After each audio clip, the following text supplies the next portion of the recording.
बड़े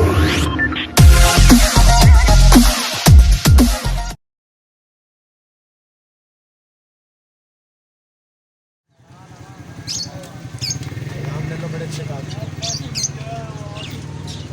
ताजे पढ़े लिखे गुलाम। क्या कर रहे हो? अच्छा अंडा ले रहे हो। मैंने कहा क्या कर रहे हो? हाथ बांधेगी कुतला छोड़ दे।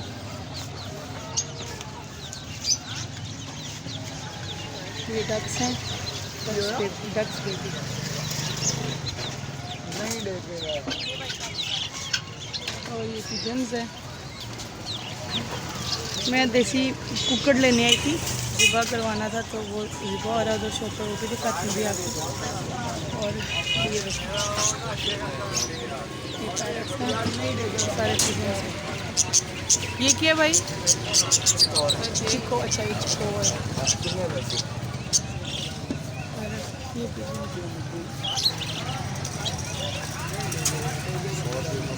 ये क्या है?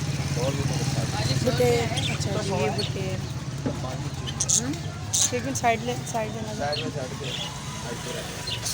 ये रैबिट्स हैं। एक ये चिकन अकेला है, पता नहीं कि ये डक्स है नीचे।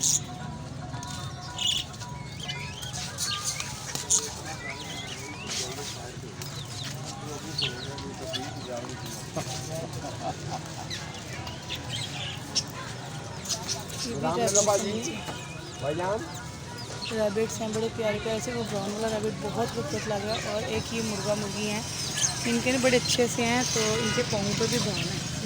ये हैन है, बड़ी प्यारी सी हैन है। हैन ज़रा साइड पे नहीं है। और ये पर बहुत ये पैरेट्स हैं ऊपर सारे।